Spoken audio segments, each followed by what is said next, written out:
The film opens on the wedding of a couple named Salim and Rifa. They look deeply in love, perfectly matched, and full of hope. After getting married, they move into a modest home. It is simple, but it feels warm and alive because it is filled with love. They do everything together, cleaning the house, sharing daily routines, and cooking meals. One dish becomes especially meaningful, tempeh, lovingly prepared by Rifa and always enjoyed by Salim. As time passes, their happiness grows with the birth of their daughter, Nasha. She becomes the center of their small family. One evening, Rifa surprises Salim with a wristwatch. Salim is overwhelmed with gratitude, feeling that his life is complete now that he shares it with the woman sitting in front of him. Rifa feels the same joy. But that night, she asks a question that feels out of place in such a happy moment. She wonders what would happen if she were to pass away first and whether Salim would ever remarry. Half joking, half serious, she says she would never allow it, even if it meant haunting him. Salim reassures her that he would never do anything to make her sad. Kalau sampai aku meninggal duluan, terus kamu nikah lagi, aku tuh bakal sedih. Aku nggak akan buat kamu sedih. What began as a promise of love would soon become something that refused to end. This is beyond forever. Not long after that, Rifa passes away due to illness. Her spirit struggles to accept the reality of her death. She watches Salim closely and is confused when she does not immediately see grief on his face. That confusion turns into sadness, because she believes he is not mourning her. In truth, Salim and his daughter are still in shock. They cannot yet accept that they have lost someone so important. Salim tries to stay strong in front of others, but eventually his emotions break through. Alone, he cries while looking at Rifa's photograph, and her spirit watches him with deep sorrow.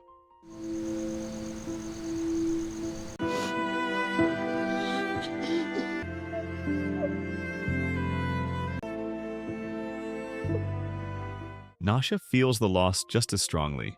Overwhelmed by grief, she asks her father for permission to skip school that day. Salim agrees and takes her to visit her mother's grave. Salim also brings Nasha to his workplace so she does not feel lonely at home. Even there, his emotions remain unsettled, and his lack of focus earns him a warning during a meeting. A few days later, Salim and Nasha go to her school to collect her report card. Nasha chooses to wait outside, nervous about her grades.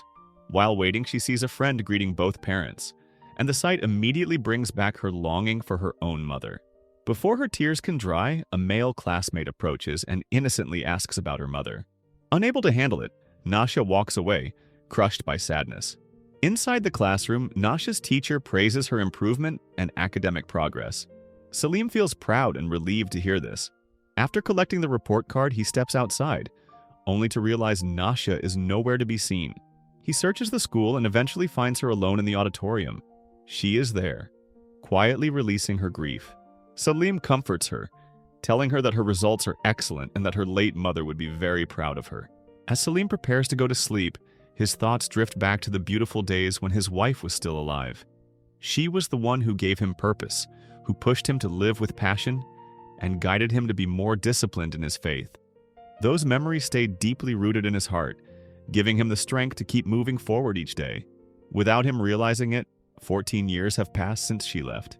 Rifa's spirit has remained close, quietly accompanying him through life. Every morning after dawn prayers, Salim goes through his routines alone. Even now, he still keeps tempeh in his refrigerator because it was his wife's favorite dish and something she used to cook for him with love. Loneliness grows heavier as time goes on, especially now that Nasha is married and living with her husband. While looking at his daughter's wedding photo, Salim is once again flooded with memories of his life with Rifa. One morning, the neighborhood security guard, David, greets Salim and mentions that a new neighbor has moved in across the street. Half-jokingly, David suggests that Salim should find a new life partner, especially since he will soon become a grandfather as Nasya is close to giving birth. Rifa's spirit appears, visibly upset, repeatedly rejecting the idea, while David continues teasing Salim about remarrying.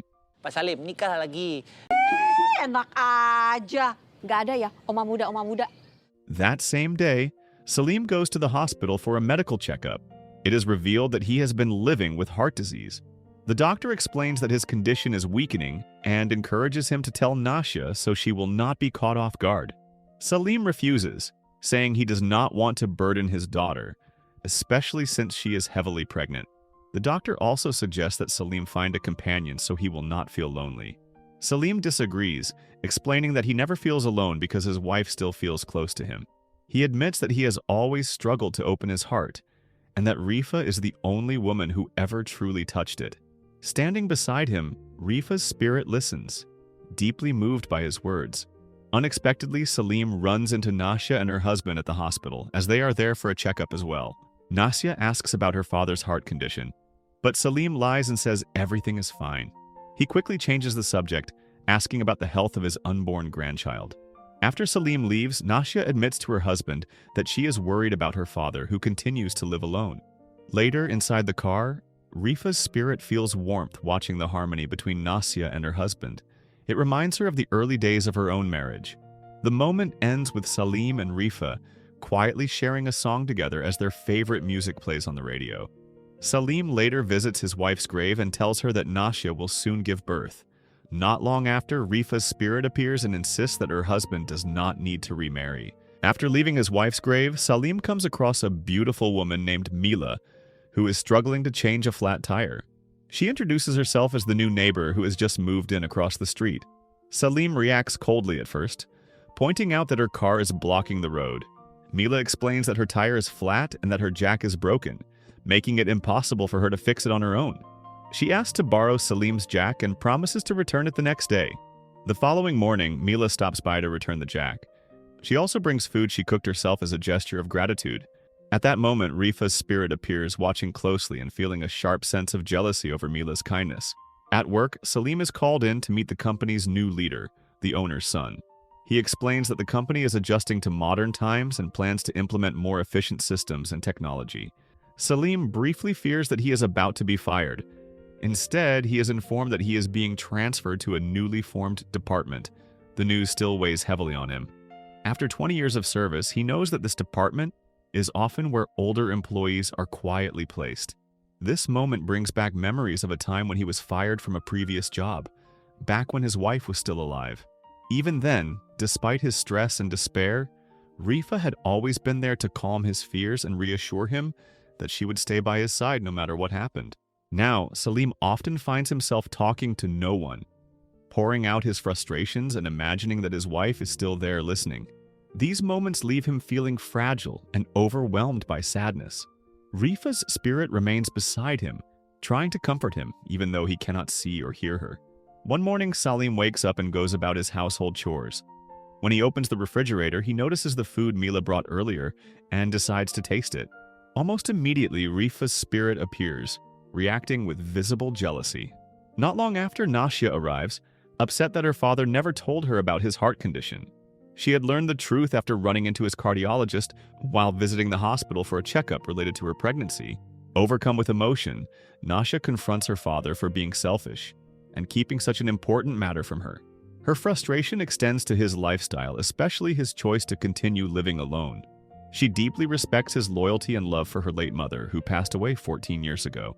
At the same time, she is terrified by the thought of losing her father too, knowing he lives alone with a serious heart condition that could take him at any moment.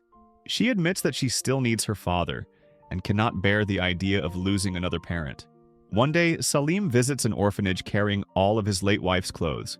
He does this to honor Nasya's wish that he slowly learn to let go. While there, memories resurface of the many times he and Rifa used to donate together. He remembers asking her why she gave away clothes that were still in good condition. Rifa had always believed that when you give your best, life will return the best to you as well. Unexpectedly, Salim runs into Mila at the orphanage. She casually expresses the exact same belief his late wife once had, that giving your best will bring the best back to you. Her words leave Salim stunned. He soon learns that Mila regularly donates there as well, a habit that mirrors what he and Rifa used to do together. The resemblance feels impossible to ignore. On the way home, thunder rumbles in the distance, signaling heavy rain. As Salim offers Mila a ride, Rifa's spirit watches with growing jealousy. Inside the car, that jealousy only intensifies as Salim and Mila seem to grow more comfortable around each other. Overwhelmed by emotion, Rafa wills the car to break down. The engine fails, but instead of pushing them apart, the moment unexpectedly brings Salim and Mila closer. Aku doain ini mobilnya mogok. Even later that night, while Salim sleeps, Rifa's presence lingers, still clinging to her fear of being replaced. The next morning, Salim visits Mila's house to return a food container. During the visit, Mila asks about a nearby place to get breakfast, and they end up going together to Salim's longtime porridge vendor, a place he used to frequent when Rifa was still alive. As they spend time together, Mila's past slowly comes into focus. She was once engaged, but her fiancé passed away just one day before their wedding. Since then, she has never found someone who truly felt right. Hearing this, Salim falls silent once again, realizing how often he sees fragments of his wife reflected in Mila. As days pass, Salim and Mila grow noticeably closer. Nasha even begins to sympathize with Mila, seeing her as someone who might be right for her father. Mila's warmth and talent in the kitchen only deepen that impression. This growing connection quietly changes Salim. His days feel lighter, his work improves, and even his health seems to respond to the renewed sense of purpose. But while Salim's life regains color, Rifa's spirit feels the opposite, watching her place in his heart slowly slip away. One night, Salim dreams of his late wife. In that dream, he reassures himself that Rifa still holds a special and irreplaceable place in his heart. Rifa, in turn, accepts the idea of him finding a new companion, even though it means she will be left behind. Moments later, Salim suddenly wakes from the dream as a heart attack strikes, causing him to collapse unconscious. At the very same time, Nasha experiences intense contractions, signaling that her baby is about to be born. Rifa's spirit panics as she sees Salim lying helpless, desperately trying to draw attention from Mila and David, even though they cannot hear her. That morning, Mila notices something is wrong when Salim does not appear outside to water his plants, as he always does. Fearing the worst, she asks David to check on him.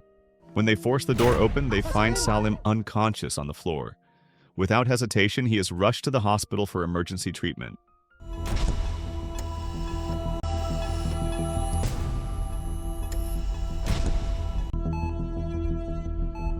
Meanwhile, Nasha gives birth to a baby girl, and at the same time, her father survives his critical condition. The family is overwhelmed with joy and relief. Yet in that very moment, Rifa's spirit feels a mix of happiness and pain. She senses herself slowly losing her place in the hearts of the people she loves. Believing it is time to let go, she decides to turn away and stop watching over her family. Not long after, Salim arrives, apologizing for coming late after his illness and sharing news about their grandchild. With a gentle smile, he talks about how the baby would not stop crying and only calmed down when Mila held her. As he continues to praise Mila, tears quietly fall from Rifa's eyes. Salim then breaks down, admitting that while Nasha is close to Mila, and Mila has many admirable qualities, no one could ever replace Rifa in his heart. He cannot forget her. Salim cries, and Rifa cries with him. Sometime later, Salim is found dead at his wife's grave after suffering a sudden heart attack. Nasha is devastated by the loss of the father she loved so deeply. Rifa, however, feels at peace.